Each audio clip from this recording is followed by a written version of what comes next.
રાજ્ય સરકારે પાક નુકસાની પછી રાજ્યના 1600થી વધુ ગામોમાં સર્વે તો કરાવી નાખ્યું છે સર્વે, પરંતુ હવે સર્વે પછી પણ ખેડૂતોને સહાય માટે ફોર્મ ભરવાના છે.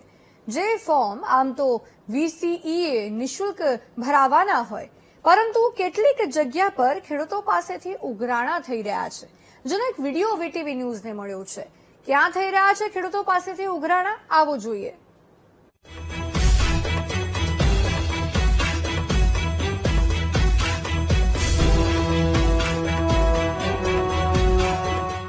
કમોસમી વરસાદે ખેડૂતોને માર્યા પછી સરકારે આર્થિક મદદની જાહેરાત તો મોટા ઉપાડે કરી, પરંતુ હવે સહાય માટે ફોર્મ ભરવાની લાઈનોમાં ખેડૂતો લાગી ગયા છે અને સરકારી સર્વર ઠપ થઈ જવાથી ખેડૂતોને પરેશાનીનો સામનો કરવો પડી રહ્યો છે.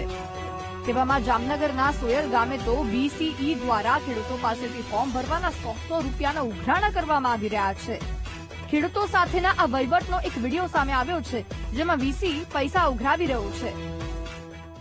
ઓકે દેવામાં ફી છે ફોર્મ ભરવાની. કેટલા રૂપિયા? 100 રૂપિયા ફી. જો કે અહીં રૂપિયા ઉઘરાવાઈ રહ્યા છે, તો કેટલીક જગ્યાઓ પર ગ્રામ પંચાયતો પહેલા ખેડૂતો પાસેથી વેરા વસૂલ કરી રહી છે, જેને લઈને પણ ખેડૂતોમાં ભારોભાર રોષ ફેલાયો છે. લાગે છે કે સરકાર ખેડૂતોની આર્થિક મદદ કરવાની જગ્યાએ ખુદના કામ પૂરા કરાવવા માંગે છે. બાકી સર્વે પછી ખેડૂતોના ખાતામાં સીધા જ રૂપિયા નાખી દીધા હોત. કિરણ પરમાર, વીટીવી ન્યૂઝ, જામનગર.